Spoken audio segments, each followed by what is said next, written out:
கைபேசியாய் மாறிய புத்தகங்கள். டிரைவர் அண்ணே, கொஞ்சம் வண்டியை நிறுத்துறீங்களா என கணீர் என்று ஒலித்த குரல் ஏதோ பள்ளிக்கூடத்தில் கேட்கும் தண்டவாள மணியின் சத்தம் போல பின்னென்று அனைவருக்கும் கேட்டது. அதுவரை மஞ்சள் பூசி குளித்த மங்கையை போல அழகாக ஊரை பவனி வந்து கொண்டிருந்த அந்த பள்ளி பேருந்து சாலையோரத்தில் சடார் என்று பிரேக் அடித்து நின்றது. குரல் வந்த திசையை திரும்பி பார்த்த ஓட்டுநர், என்ன டீச்சர், நீங்க இறங்க வேண்டிய இடம் இன்னும் வரல, அதுக்குள்ள அவசரப்படுறீங்களே என்று சொல்லி சிரித்தார். அதை கேட்ட பேருந்து நடத்துனரோ ரைட் ரைட் என்று சத்தமாக குரல் கொடுத்தபடி, அண்ணே நீங்க வண்டியை கிளப்புங்க, நேரமாகுது, பசங்களை கொண்டு போய் வீட்டுல சேர்க்கணும் என்று சொல்லிவிட்டு டீச்சரை பார்த்து, டீச்சர் இந்த இடத்துல ஒரு காக்கா நடமாட்டம் கூட இருக்காது, நல்லா பாருங்க, நாளைக்கு உங்களுக்கு ஏதாவது ஒண்ணுன்னா எங்களை தான் கேள்வி கேட்பாங்க, நீங்க இங்கிருந்து திரும்பி போக எந்த வண்டியும் கிடையாது என்று அவசரமாய் சொல்லி முடித்தார். இது எதையும் காதில் வாங்காமல் பேருந்தின் படிக்கட்டிற்கு அருகில் வந்து இறங்க தயாரானார். இதோ நம்ம குமுதா டீச்சர். இவர் ஏதோ சினிமாவில் காண்பிக்கும் டீச்சரை போல் கண்ணாடி அணிந்து கையில் புத்தகம் குடையுமாக உயரமாய் வெண்மை நிறத்துடன் மடிப்பு கலையாத நூல் சேலை அணிந்து அழகாக இருப்பார் என்று நினைப்பவர்களுக்கு அவர்களது தோற்றம் பெரும் ஏமாற்றமே.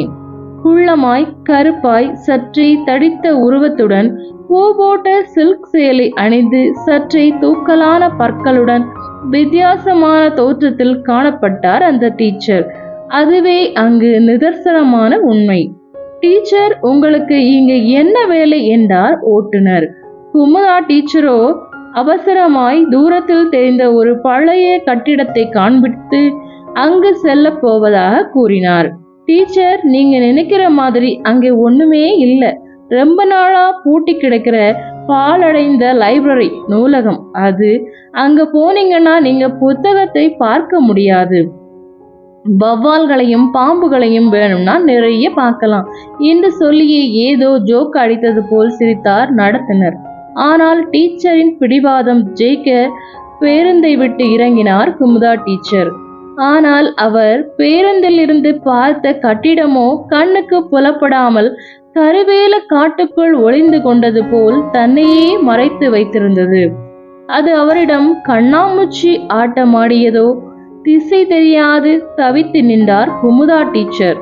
சட்டென்று தனது கைபேசியை உலகத்திற்கே வழி சொல்லும் கூகுள் மேப்பை போட்டு அந்த லைப்ரரியை அதில் தேடினார். கூகுளுக்கு ஒருவேளை டீச்சருடன் பேச முடித்திருந்தால் அது சொல்லி இருக்கும், அடி பைத்தியக்காரி, இல்லாத ஒன்றை எதற்கு என்னில் தேடுகிறாய் என்று.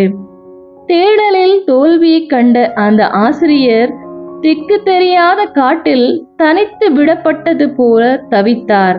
காலையில போட்ட போன் சார்ஜ் ஒருவேளை இறங்கிவிட்டால் 10 தெரு விளக்கில்லா அந்த இடத்தில் வீடு செல்லும் வரை வெளிச்சத்திற்கு என்ன செய்வது?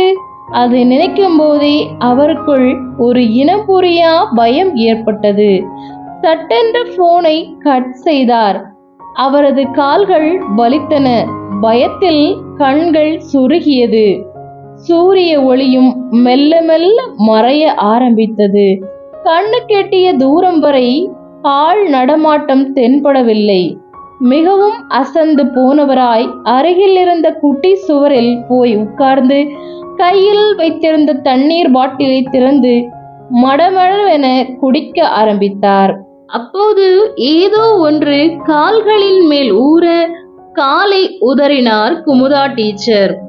குட்டி பாம்பொன்று சத்தமில்லாமல் ஊர்ந்து சென்றது. உடல் அதிர, தொடை நடுங்க, செய்வதறியாது திகைத்தார் குமுதா டீச்சர்.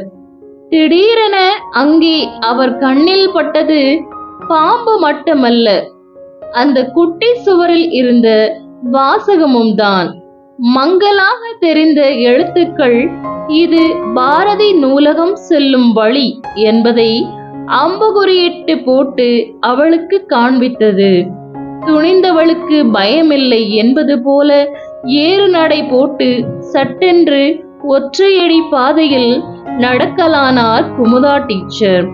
பள்ளி ஆசிரியர் ஆயிற்றே. அங்கு அவர் பிள்ளைகளுக்கு வகுப்பில் சொல்லிக் கொடுத்த திருக்குறள் சட்டென்று அவரின் நினைவுக்கு வந்தது. துன்பம் உறவரினும் செய்க துணிவாற்றி இன்பம் பயக்கும் வினை என்பதே அதுவாம். இன்பம் தரும் தொழிலை செய்யும் போது மிக துன்பம் வந்தாலும் துணிவாக அதை செய்து முடிக்க வேண்டும் என்று வள்ளுவர் சொன்னபடி குமுதா டீச்சர் தைரியத்துடன் லைப்ரரிக்கு செல்ல வழியை தேடினார். போகும் வழியில் முட்செடிகளுக்குள்ளே திடீரென ஏதோ சத்தம் எழ ஒரு நிமிடம் இதய துடிப்பு நின்றுவிடும் போல் தோன்றியது குமுதா டீச்சருக்கு. கண்களை இறுக மூடி திறந்தபோது அவர் எதிரே 4 நாய்கள் வினோத குரலில் குரைக்க ஆரம்பித்தது.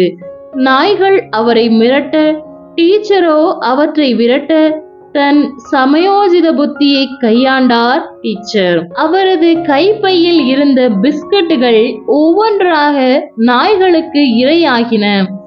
நன்றியுள்ள நாய்கள் வாளை ஆட்டிக்கொண்டு யாமிருக்க பயமேன் என்பது போல் அவரை பின்தொடர சற்றே தைரியம் வந்தது டீச்சருக்கு.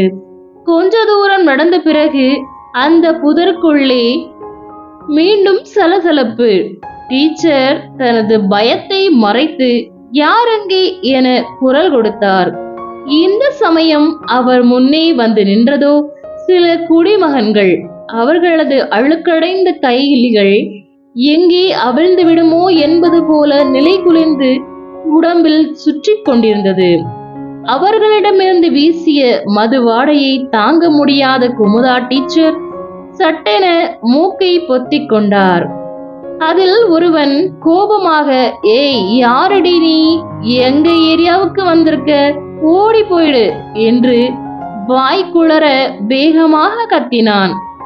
ஆனால் மற்றொருவனோ பதறி போய், ஐயோ பிரதர், இது நம்ம ஊருக்கு புதுசா வந்திருக்கிற டீச்சர் அம்மா என்று சொல்லவும் தூக்கி கட்டியிருந்த கைலிகளை இறக்கிவிட்டு கைகளை பவ்யமாக கட்டிக்கொண்டு, வாத்தியாரம்மா எங்களை மன்னிச்சிடுங்க, டீச்சர்னு தெரியாம குரல் கொடுத்துட்டோம் என்று தடுமாறியபடி கையெடுத்து கும்பிட்டனர். ஒருவன் சடார் என்று குமுதா டீச்சரின் காலில் விழுந்தான். தன்னிலை மறந்து சாராயம் குடிப்பவன் கூட கையெடுத்து கும்பிட்டு மரியாதை கொடுப்பது என்பது ஆசிரியர்கள் மட்டுமே பெற்ற வரப்பிரசாதமாக தான் இருக்கும். அடுத்த நொடியே அவர்கள் இருந்த இடம் தெரியாது அங்கிருந்து மறைந்தனர். மீண்டும் நடையை தொடர்ந்தார் குமுதா டீச்சர். அவர் எதை தேடி வந்தாரோ அது இப்போது அவர் கண் முன்னே கட்டிடமாய் தெரிய நிம்மதி பெருமூச்சு விட்டார் குமுதா டீச்சர். பாரதி நூலகம் 100 சதுர அடியில் பாழடைந்து ஆங்காங்கே சுவர்கள் பெயர்ந்து விழுந்திருக்க மரக்கிளைகள் நூலக கட்டிடத்திற்குள் ஊடுருவி சென்று கொண்டிருந்தது. மனிதன் மறந்து போன ஒன்றை மரங்கள் செய்து காட்டுகிறதோ நூலகத்தை பார்த்து மனதிற்குள் சிரித்துக் கொண்டார் குமுதா டீச்சர். பொழுது சாய்ந்த நேரத்தில் மங்கலான வெளிச்சத்தில் அந்த கட்டிடம் பார்ப்பதற்கு ஏதோ பேய் படத்தில் வரும் காட்சியாக தெரிந்தது. மெல்ல நூலகத்தின் கதவருகே சென்ற குமுதா டீச்சர் அதன் மேல் கையை வைக்க திடீரென ஒரு குரல், அடியே யாரடி நீ, பூட்டியிருக்கிற கதவை உடைக்க வந்தியா, என்னத்த திருட இங்கு வந்த என்று ஆக்ரோஷமாய் கத்த திரும்பி பார்த்தார் டீச்சர். அங்கே நரைத்த முடியுடன் சுருங்கிய தேகத்துடன் ஒரு 80 வயதை தாண்டிய ஒரு மூதாட்டி கொம்பு ஊன்றி அருகில் வந்து அந்த கொம்பினால் குமுதாவின் கையில் ஓங்கி அடித்தாள். அந்த மூதாட்டியோ கதைகளில் வரும் மந்திரவாதி கிழவி போல் காட்சியளித்தார். குமுதா டீச்சர் எதிர்பாராத நிகழ்வாக மீண்டும் மீண்டும் கொம்பால் அடித்த அந்த மூதாட்டி, ஏய் லைப்ரரி கதவை தொட்ட உன் கைய ஒடிச்சிருவேன் என ஆக்ரோஷமாய் கத்த ஆரம்பித்தது.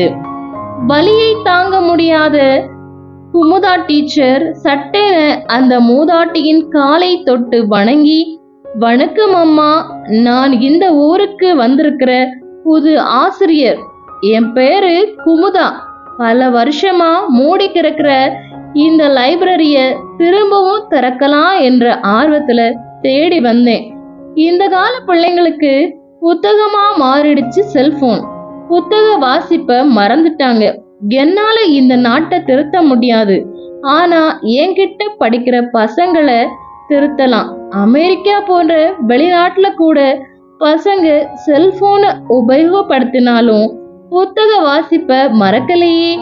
நாம தான் இங்க கைபேசிய கையில எடுத்துக்கிட்டு புத்தகங்களை தூக்கி எரிஞ்சிட்டோம் என்று தளதழுக்கும் குரலில் குமுதா டீச்சர் சொல்லவே, அதை கேட்டு அந்த மூதாட்டி சட்டென குனிந்து குமுதா முதுகை தொட்டு தூக்கி, அம்மாடி என் கண்ணு, நீ ஆசிரியரா, என்னை மன்னிச்சிடு, உனக்கு கோடான கோடி வணக்கம் என்று கூறி கண்கள் கலங்கி நின்றார்.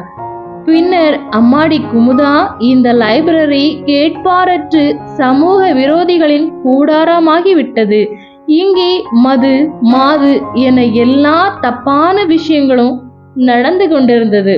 அதை பற்றி பெரிய மனிதர்கள் போர்வையில் இருக்கும் யாருமே கண்டுகொள்ளவே இல்லை. இத கேள்விப்பட்ட நான் என் குடும்பத்தை விட்டுட்டு ராப்பகலா இங்கேயே தங்கி இந்த நூலகத்தை பாதுகாத்துட்டு வரேன். நீ உள்ளே வந்து பாரு என கதவை சாவி போட்டு திறக்க, அங்கே என்ன ஒரு அதிசயம்! உள்ளே உள்ள புத்தகங்கள் அனைத்தும் பராமரிக்கப்பட்டு அட்டை போட்டு அழகாக அடுக்கப்பட்டிருந்தது. இதை பார்த்த குமுதா டீச்சர் பிரமித்து எதிரே நின்ற மூதாட்டியை கையெடுத்து கும்பிட்டார். அம்மா, அந்த சரஸ்வதி தேவியே நேரில் காட்சி அளிப்பது போல எனக்கு தோன்றுகிறது. நீங்கள் யாரம்மா என குமுதா டீச்சர் கேட்க, சட்டென உள்ளே இருந்த ஒரு மூட்டையை உதறினார் அந்த மூதாட்டி.